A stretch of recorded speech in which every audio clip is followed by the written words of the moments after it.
안녕하세요. 강현재입니다. 어제 트럼프 대통령의 이 화려한 취임식이 있었는데요. 이 자리에서 트럼프 대통령이 보낸 어떤 세 가지의 우리에게 힘이 되는 시그널, 메시지가 있어서 함께 공유하고자 합니다.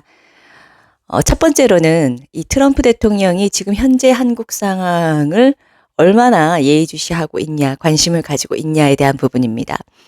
이 취임 축하 무도회장에서는요.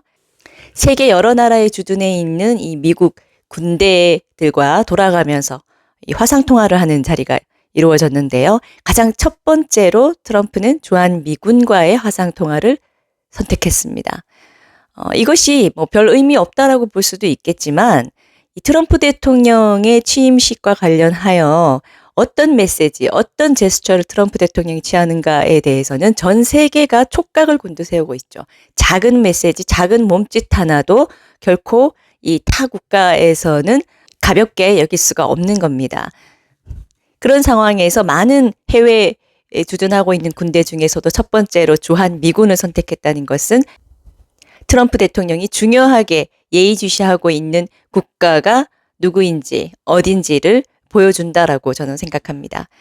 네, 첫 번째로 주한미군과 화상통화를 했는데요. 여기서 또 트럼프 대통령은 한국의 상황 지금 어떤가, 어떻게 되어가고 있느냐 이렇게 물었고요. 또 한편으로 한국에 나는 좋은 친구들이 많다 이런 얘기도 했습니다. 또 두 번째로 이런 말을 했습니다. 먼저 한국이 지금 어떻게 되어가고 있느냐 물은 다음에 여러분들은 지금 나쁜 누군가와 함께 있다. 이런 말을 했거든요. 물론 이 영어 문장에 대해서 경우에 따라서 해석을 할 때에는 이 나쁜 누군가가 김정은이다. 이렇게 말할 수도 있겠지만 저는 좀 다르게 봅니다. 트럼프 대통령은 이 주한 미군과의 화상통화를 길게 한 건 아닙니다. 짧은 통화 내용 안에서 이미 트럼프는 김정은이라는 이 단어를 명확하게 거침없이 사용하면서 김정은을 김정은으로 표시를 합니다. 하지만 김정은에 대한 이름을 언급하면서 말을 하기 전에 했던 말이 주한미군 당신들은 지금 나쁜 누군가와 함께 있다. 이렇게 말을 했거든요. 그러면 짧은 문장 안에서 우리가 통상 어떤 얘기를 할 때 이미 뒤에서 분명하게 그 누군가를 이름을 적시를 할 건데 바로 앞에서 굳이 김정은이라고 말하지 않고 누군가와 함께 있다 이렇게 말할 이유가 없는 것이죠. 따라서 트럼프 대통령이 말하는 이 나쁜 누군가와 당신들은 함께 있다 할 때 그 누군가는 저는 김정은은 아니라고 생각합니다. 바로 지금 이 탄핵을 주도하고 있는 세력 또는 이재명, 민주당 이들을 말하는 것이라고 저는 생각합니다. 그렇다면 트럼프 대통령이 이 이재명과 민주당 이 탄핵 주도 세력을 나쁜 누군가라고 생각할 만한 이유가 있을까요? 너무나 많습니다. 이미 미 의회의 싱크탱크라고 할 수 있는 미 의회 보고서에 이재명에 대한 상세한 기록이 이미 보고가 되어 있고요. 이것은 미국의 상하원 의원 누구나 보는 보고서라고 합니다. 그리고 미 국무부가 직접 운영하는 이 VOA 방송에서 윤 대통령의 계엄과 그 이후 탄핵 소추가 되는 것을 보면서 이 이재명의 대북 송금 문제를 제대로 다루고 있거든요. 이 두 가지 미 의회 보고서의 이재명에 대한 내용과 또 이재명에 대한 미 국무부가 운영하는 이 VOA 방송에서 언급된 내용들은 따로 또 좀 말씀을 드리도록 하겠습니다. 게다가 이 트럼프 대통령이 취임식을 하기도 전에 이 트럼프 대통령의 최측근들이 연이어서 한국을 방문하여 윤 대통령과 여권 인사들을 만났다는 건 또 너무나 잘 아실 겁니다. 따라서 이 트럼프 대통령은 지금 한국의 상황, 그리고 누가 미국의 나쁜 사람들이며 미국의 해가 되는 사람들인지 정확하게 알고 있다라고 저는 생각합니다. 특히 대북 송금과 관련해서는 미국이 다른 국가나 다른 국적을 가진 국민 등등 가리지 않고 강력한 조치를 직접적으로 취하고 있거든요. 따라서 앞으로 트럼프 대통령의 행보가 주목됩니다. 세 번째 좋은 시그널은 바로 부정선거에 관한 겁니다. 트럼프는 이 취임식에서도 이 부정선거에 관해서 장시간을 사용하면서 자신의 이 부정선거 척결에 대한 강력한 의지를 드러냈는데요. 그뿐만 아니라 바로 취임 첫날 의회 폭동 가담자 1,500여 명을 일괄 사면시켰습니다. 이 의회 폭동이라는 것은 지난 미 대선이 있은 직후에 이 2020년 대선 결과에 불복하면서, 즉 이것은 부정선거다라고 주장하면서 1월 6일에 트럼프 지지자들이 대거 미 의회로 와서 의사당에 진입한 사건이죠. 이때 폭동을 주도해서 징역 22년을 선고받고 복역했던 사람도 지금 연방교도소에서 풀려났습니다. 트럼프 대통령이 화끈하게 사면시켜버린 것이죠. 이것이 이 사람들이 사면된 것 자체가 중요한 것이 아니라 트럼프가 이 사람들을 취임 첫날, 그것도 징역 22년을 선고받은 사람까지 포함하여 과감하게 일괄 사면시켰다는 그 트럼프의 의도가 중요합니다. 생각이 중요합니다. 트럼프는 지난 대선 때도 자신 역시 이것은 부정선거다, 선거 개입이 있다 라고 하면서 여러 가지 부정선거의 증거들과 또 중국 개입 등등을 주장했던 사람이거든요. 그 생각에 변함이 없다라는 것을 의미합니다.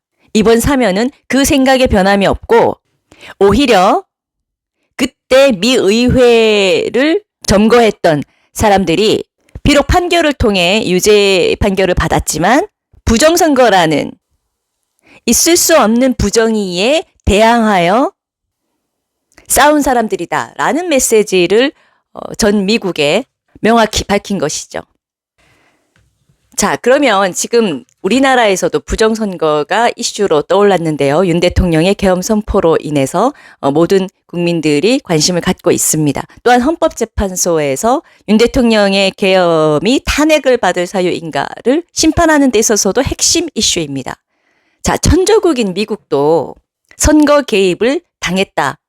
이것은 제 얘기가 아니라 보시는 바와 같이 지난 2020년 때도 대통령이었고 지금도 미국의 현직 대통령이 된 사람의 말입니다. 그렇다면 미국과 함께 이 자유동맹, 자유민주주의를 채택하고 있는 강력한 동맹 중에 하나인 우리나라에 선거 개입이 없었을까요? 여러분이 만약에 반자유 국가 체제 안에 있는 사람으로서 자유체제를 채택하고 있는 나라의 이 선거 조작, 선거 개입을 하고 싶다라고 했을 때 천조국인 미국은 건드리면서 한국은 건드리지 않겠습니까? 오히려 훨씬 쉽겠죠. 이제는 우리나라도 이 부정선거 이슈에 대해서 현직 대통령인 윤석열 대통령께서 계엄까지 선포하면서 띄운 이슈인 만큼 반드시 제대로 된 수사가 돼야 됩니다. 완벽히 파헤쳐져서 만천하의 진실 여부가 드러나야 한다는 겁니다. 대한민국 검찰은 반드시 이 부정선거를 대대적으로 수사해야 합니다. 국정원까지 함께해서 서버 문제나 이 다루기 힘든 부분에 대해서 제대로 된 수사가 이루어져야 합니다. 헌법재판소도 부정선거에 관한 것이 이 윤 대통령에 대한 탄핵 여부의 핵심 쟁점이 아닌 것처럼 그렇게 생각하실 게 아니라 그것이 핵심 쟁점입니다. 비록 짧은 시간 안에 헌법 위반 여부를 다투는 재판이긴 하지만 그 헌법 위반 여부의 핵심이 부정선거인데 부정선거에 대한 관심이 별로 없고 거기에 귀 기울이지 않으면서 이 윤 대통령에 대한 탄핵 심판을 할 수는 없는 거죠. 우리 헌법재판소도 부정선거에 대해서 완전히 다른 시각에서 좀 바라보고 면밀히 검토하는 그런 모습을 보여주시기를 기대합니다. 윤 대통령께서는 당초 계획했던 이 헌법재판소의 직접 출석 시기를 확 앞당겨서 어제 헌법재판소에 직접 출석하여 변론을 하셨습니다. 그 이유에 대해서는 변호인단이 잠깐 얘기를 했는데요. 이 서부지법 사태를 보면서 젊은이들이 2030 젊은이들이 대거 구속될 위기에 놓이고 또 체포됐다라는 소식을 들으면서 왜 2030 청년들이 나를 보호하려고 하느냐, 내가 2030을 보호해야 한다, 이런 말을 하면서 헌법재판소를 비롯한 모든 이 당면한 문제에 대해서 자신이 빠르게 직접 전면에 나와서 싸우겠다라는 의지를 불태우신 것이 계기가 되어 어제 전격적으로 헌법재판소에 직접 출석하여 변론을 하셨습니다. 처음 헌법재판소에 출석했을 때의 윤석열 대통령의 모습은 다소 좀 안타까웠죠. 얼굴도 많이 수척해졌고 또 현직 대통령으로서 헌법재판관들 그 밑에 앉아서 피청구인의 입장으로 이 재판을 받는다는 것이 또 얼마나 자존심이 상하는 일이겠습니까? 그래서 약간은 긴장한 모습을 보이고 좀 지쳐있는 기색이 역력했는데요. 시간이 지날수록 역시나 백전노장 윤 대통령이었습니다. 변호인과 적극적으로 어떤 의사소통을 하는 모습도 보이고 또 직접 헌법재판관들에게 이 변론을 하는 모습과 그 내용을 보면서 저는 역시나 윤 대통령은 여전히 굳건하고 또 백전노장답게 굉장히 변론을 잘했다. 저는 이렇게 생각합니다. 헌법재판관들에게 이 지켜야 될 예의라든지 존중을 보여주면서 또 자신의 이 확고한 그리고 일관된 어떤 변호를 했다. 저는 이렇게 봅니다. 이런 상황에서 이 공수처는 정말 미쳐 돌아갑니다. 헌법재판소에서의 변론을 장시간 하고 이제 원래대로라면 윤 대통령께서 서울구치소로 돌아가셔야 하는데 변론을 마친 윤 대통령이 서울구치소에 돌아가기만을 기다리면서 다시 강제 구인하기 위해 수사관들을 구치소로 파견했습니다. 그러나 마침 윤 대통령은 건강상의 문제와 이 전문 의료진, 외부 의료진의 진단이 필요하다라고 인정이 돼서 바로 국군 병원으로 먼저 갔죠. 이와 같은 공수처의 태도를 보면서 지금 여론이 상당히 더 나빠지고 있습니다. 이 공수처에 대한 여론이요. 이와 같이 계속해서 강제 구인을 하겠다고 시도하는 것은 결국 헌법재판소의 변론 준비를 막겠다라는 것밖에 안 되거든요. 다행히 윤 대통령 측에서는 형사사건의 수사보다는 가장 먼저 집중적으로 이 헌법재판소 재판에 집중하겠다 이런 입장을 보이고 있습니다. 대통령의 정당한 변론권, 방어권을 행사하는 데 있어서 충분한 시간과 여건이 보장되어야지 애초에 수사권도 없는 공수처가 뭐 누군가의 사주를 받아 마치 튀어날아오르듯이 끼어들어서 이 모든 수사를 진행하고 있다라고밖에 볼 수 없는 상황에서 계속해서 공수처가 윤 대통령의 이 헌법재판을 정당하게 받을 권리, 충분히 변호할 권리를 자꾸 방해하는 행태는 그에 상응하는 법적 책임을 받아야 마땅합니다. 트럼프가 취임식 관련해서 보여준 3가지 메시지, 시그널을 한번 알아봤는데요. 이 트럼프 대통령과 미국의 분위기가 어떤 건지 자신들도 감을 잡았을까요? 이 트럼프 대통령의 취임식과 관련하여 갑자기 민주당이 한미동맹 결의안을 발의하면서 기자회견을 하는 등 아주 쇼를 하고 있습니다. 민주당이 한미동맹요? 민주당은 반미 세력입니다. 종북 세력입니다. 미국과 친하지 않고요. 미국에 오히려 적대시했습니다. 반미를 주장하고 주한미군 철수를 주장하고 사드를 반대하고 또 종전선언 주장하고 있지 않습니까? 종전선언이 뭡니까? 한반도에 더 이상 전쟁이 없으니 주한미군 나가라는 말을 하기 위한 전 단계죠. 어떻게든 이 대한민국에서 미국을 쫓아내고 한국이 미국과의 관계를 끊고 북중러로 가게 하기 위해서 온갖 수단 방법 가리지 않고 열심히 일해왔던 민주당입니다. 그 신념대로 또 그 신념이 옳은 것이라 생각한다면 그 신념대로 끝까지 가는 것이 또 오히려 정당해 보일 수도 있습니다. 하지만 또 자신들이 좀 불리해질 것 같은 상황을 감지했는지 갑자기 한미동맹 결의안을 내면서 이 기자회견하는 모습 참 우습지 않습니까? 그런 어떤 유치한 제스처로 그동안 자신들이 해왔던 모든 반미 세력적 행동들이 사라집니까? 이런 식의 거짓 액션에 미국은 관심조차 없겠죠. 여기에 조금이라도 속거나 관심을 가질 트럼프 대통령이 아니죠. 국외에서 이와 같이 뭔가 발등에 불이 떨어진 듯한 위기감뿐만 아니라 국내에서 지금 민주당 발등에 불이 떨어진 격입니다. 자신들이 탄핵 소추와 가결을 한 이후 윤석열 대통령의 국민 지지가 40%를 넘어가고 있다는 여론조사가 나왔었죠. 한국여론평판연구소 코프라에서 했던 여론조사인데요. 국회 탄핵 소추 후 윤석열 대통령의 지지율이라는 것은 결국 더불어민주당에 대한 반대 의사표시라는 의미가 되거든요.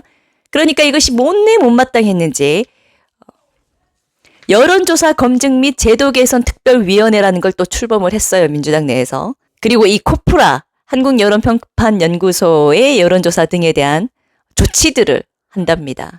결국은 국민 여론까지도 탄핵해보겠다는 거죠.